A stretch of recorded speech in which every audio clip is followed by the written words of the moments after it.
তো বন্ধুরা, আজ আবার একটা বাঙালির খুব প্রিয় নতুন রেসিপি করে দেখাবো। আর রেসিপিটা হচ্ছে তোমার ডিম পোস্ত ভাপা হবে। আর কি কি প্রসেসে কি উপকরণ লাগবে সবকিছুই করে দেখাবো। তো চলো বেশি কথা না বাড়িয়ে তোমাদের প্রসেসটা পুরো করে দেখাই। তো ডিম পোস্তর জন্য আমি এখানে 8খানা ডিম নিয়েছি।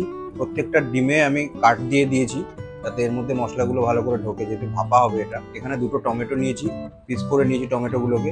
এখানে পোস্ত আর সাদা সর্ষে আমি নিয়েছি 2 চামচ মতন করে। এখানে 8টা কাঁচা লঙ্কা নিয়েছি। এখানে দুটো পেঁয়াজ নিয়েছি। 25 গ্রাম মতন আদা আমি পেস্ট করে নিয়েছি। এই হচ্ছে আমার টোটাল আছে। আর এরপরে যা কি মশলা ইউজ করব সেগুলো আমি করে দেখাবো। কড়াই গরম হয়ে গেছে, সবার প্রথমে আমি কড়াইতে তেল দিয়ে নেব। তেল আমার গরম হয়ে গেছে, 1/2 চামচ মতন জিরে দিয়ে দেবো। এরপরে এলাচ, দুটো লবঙ্গ, একটা দারচিনি আমি দিয়ে দিলাম তেলে। এরপরে কুচিয়ে রাখা পেঁয়াজগুলোকে এর মধ্যে দিয়ে দেবো। এটা অ্যাকচুয়ালি আমি পেঁয়াজের বেরেস্তা বানাবো, তার জন্য আমি দিয়ে দিলাম।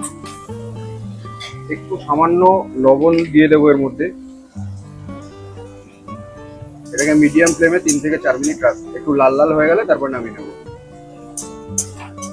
3-4 মিনিট হয়ে গেছে, পেঁয়াজগুলোর কালার বদলে গেছে, দেখতেই পাচ্ছ। পেঁয়াজগুলোকে এবার তেলটা ছেঁকে আমি যতটা পারবো তেলটা ছেঁকে পেঁয়াজগুলোকে তুলে নিতে হবে।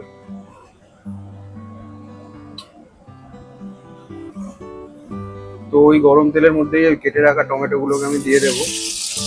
আর এর মধ্যে একটু আদা রসুনের পেস্ট আমি দেবো। এটাকে ভালো করে এবার নাড়িয়ে দেবো। একটু সামান্য হিং দেবো এর মধ্যে। হিং দিলে একটা ভালো স্মেল আসে। আর একটু গোলমরিচের গুঁড়ো দেবো, আর একটু কাশ্মীরের লঙ্কার গুঁড়ো দেবো যাতে কালারটা ভালো আসে। এবার এটাকে ভালো করে নাড়িয়ে দেবো। 3 থেকে 4 মিনিট রাখবো, যতক্ষণ না টমেটোতে পুরোপুরি গলে যায়। গলে একটা সুন্দর দেখবে কালার আসবে।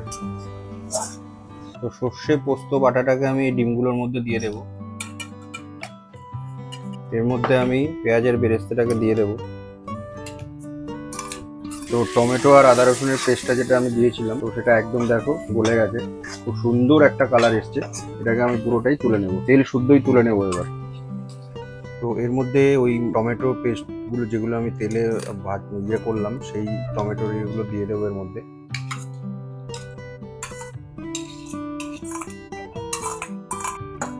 দেন আমি এর মধ্যে স্বাদ মতো লবণ দেবো। একটু হলুদের গুঁড়োই দেবো আমি, খুব সামান্য পরিমাণ হলুদের গুঁড়ো। আর দেবো 1 চামচ ধনিয়ার গুঁড়ো, আর 2 চামচ জিরের গুঁড়ো দেবো। দিয়ে এটাকে ভালো করে সুন্দর করে মাখিয়ে নেব। তো ভালো করে মিক্স করার পর এবার এটা আমি টিফিন কারির মধ্যে ভরে নেব। কুচিয়ে রাখা লঙ্কাগুলো অল্প অল্প করে দিয়ে দেবো উপর দিয়ে। এবার এগুলোকে আমি ঢাকনা বন্ধ করে নেক্সট প্রসেসে দেবো। কড়াইতে আমি জল দিয়ে নেব। জলের পরিমাণটা একটু বেশি রাখবো যাতে টিফিন কারির অর্ধেকটা ডুবে থাকে। এবার আমি টিফিন কারিগুলোকে একটা একটা করে বসিয়ে দেবো। তো হয়ে গেছে। এবার আমি এটাকে মোটামুটি 15-20 মিনিটের জন্য ঢেকে রাখবো এইভাবে। তো হয়ে গেছে, এবার আমি এটাকে মোটামুটি 15-20 মিনিটের জন্য ঢেকে রাখবো। ডিম পোস্ত ভাপাটা হয়ে গেছে। তো কেমন হয়েছে দেখো, তোমরা দেখতেই পাচ্ছ কত সুন্দর হয়েছে, কালার এসছে। এর উপরে আমি একটু ধনেপাতা ছড়িয়ে দেবো। দিয়ে টিফিন কারির মুখটাকে আমি একটু বন্ধ করে রাখবো, তাহলে ধনেপাতার গন্ধটাও এর মধ্যে ছড়িয়ে যাবে, আরও ভালো লাগবে।